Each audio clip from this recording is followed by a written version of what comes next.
Đầm rô con srei để bạt khuôn được bọc quạt, phèn nghe tròn cua để bàn lệ khuôn ở đập rầm pi năm, bàn chích dục trung sầm bạt để đốt thù lì, hai bàn tư tam anh anh từ căn cần lạnh chuông đô srei riêng crom đầy, cần làm màu món quạt bàn đằng pi thành phiệp bọc con srei quạt pi phụ khmên tầm nương. Vì ban prai thật khmên tầm nươngในสลาได้กวาดจองซองสักเลยคนสเรย์របស់គាត់គឺមានស៊ី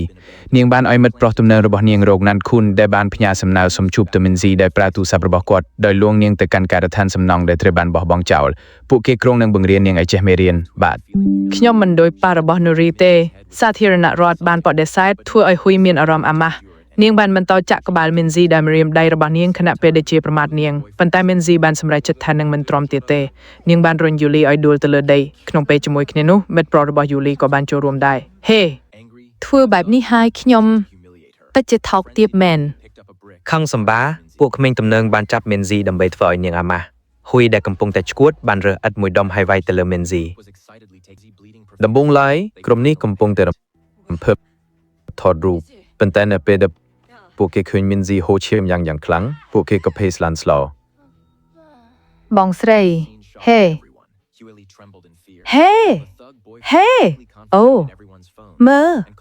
ឈុតនេះធ្វើឲ្យគ្រប់គ្នាតក់ស្លុតយូលីបានញ័រដោយភាពភ័យខ្លាចខណៈដែលមិត្តប្រុសរបស់នាងបានរឹបអូរទូរស័ព្ទរបស់មនុស្សគ្រប់គ្នាហើយបានហៅបងប្រុសរបស់គាត់ឈ្មោះមីនឈីលមកជួយមិនមែនខ្ញុំទេយើងបានសម្លាប់មនុស្សដែលចដានហើយមិនទៀតសាកសពត្រូវដោះស្រាយវិធីណាទេបងប្រុសខ្ញុំត្រូវត្រឡប់ទៅវិញខ្ញុំត្រូវដោះស្រាយមិនទៀតខ្ញុំជាអ្នកសាងសង់ដ៏អាក្រក់ម្នាក់ប៉ុន្តែលុយប៉ុន្មានក៏ខ្ញុំអាចឲ្យបានដែរដូច្នេះសូមដោះស្រាយសាកសពផងអូ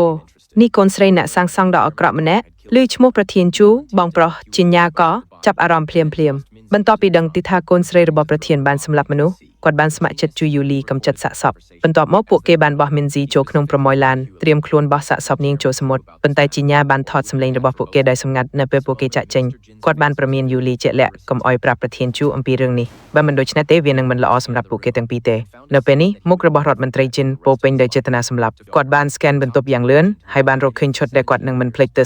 សពមួយជីវិតដើម្បីរកកូនស្រីដែលបាត់ខ្លួនរបស់គាត់ភ្នាក់ងារជាន់ខ្ពស់ដែលបានលែងខ្លួនអស់17ឆ្នាំបានជិះយកទ្រូងសម្បត្តិដែលដុសធូលីហើយបានទៅតែម្នាក់ឯងទៅកាន់កន្លែងជួញដូរស្រីរៀងក្រំដីកន្លះម៉ោងមុនគាត់បានដឹងពីស្ថានភាពរបស់កូនស្រីគាត់ពីពួកក្មេងទំនើងវាបានប្រែថាក្មេងទំនើងនៅសាលាដែលគាត់ចង់សងសឹកលើកូនស្រីរបស់គាត់គឺមីនស៊ីនាងបានឲ្យមិត្តប្រុសទំនើងរបស់នាងរោគណាន់ខុនដែលបានផ្ញើសំណើសុំជួបទៅមីនស៊ីដែលប្រើទូរស័ព្ទរបស់គាត់ដោយលួងនាងទៅកាន់ការដ្ឋានសំណង់ដែលត្រូវបានបោះបង់ចោលពួកគេក្រុងនឹងបង្រៀននាងឲ្យចេះមេរៀនបាទខ្ញុំមិនដូចប៉ារបស់នូរីទេសាធារណរដ្ឋបានបដិសេធធ្វើឲ្យហ៊ុយមានអារម្មណ៍អាម៉ាស់នាងបានបន្តចាក់ក្បាលមីនស៊ីដែលរៀមដៃរបស់នាងខណៈពេលដែលជាប្រមាថនាងប៉ុន្តែមីនស៊ីបានសម្រេចចិត្តថានឹងមិនទ្រាំទៀតទេនាងបានរុញយូលីឲ្យដួលទៅលើដីក្នុងពេលជាមួយគ្នានោះមិត្តប្រុសរបស់យូលីក៏បានចូលរួមដែរហេធ្វើបែបនេះហើយខ្ញុំពិតជាថោកទាបមែនខាងសម្បាពួកក្មេងទំនើងបានចាប់មីនស៊ីដើម្បីធ្វើឲ្យនាងអាម៉ាស់ហ៊ុយដែលកំពុងតែឈួតបានរើសឥដ្ឋមួយដុំហើយវាយទៅលើមីនស៊ីដំបូងឡើយក្រុមនេះកំពុងតែ The group was excitedly taking pictures, but when they saw Minzy bleeding profusely, they finally panicked. យ៉ាងខ្លាំងពួកគេក៏ភ័យស្លន់ស្លោបងស្រីហេអូ This scene shocked everyone. Huey trembled in fear, while the thug boyfriend quickly confiscated everyone's phones and called his big brother, Min Chul, for help. ឈ្មោះមីនឈីលមកជួយមិនមែនខ្ញុំទេយើងបានសម្លាប់មនុស្សដែលចដានហើយមិនទៀតសាកសពត្រូវដោះស្រាយវិធីណាទេបងប្រុសខ្ញុំត្រូវត្រឡប់ទៅវិញខ្ញុំត្រូវដោះស្រាយមិនទៀតខ្ញុំជាអ្នកសាងសង់ដ៏អាក្រក់ម្នាក់ប៉ុន្តែលុយប៉ុន្មានក៏ខ្ញុំអាចឲ្យបានដែរដូច្នេះសូមដោះស្រាយសាកសពផងអូនេះកូនស្រីអ្នកសាងសង់ដ៏អាក្រក់ម្នាក់ឮឈ្មោះប្រធានជូបងប្រុសជាញាក៏ចាប់អារម្មណ៍ភ្លាម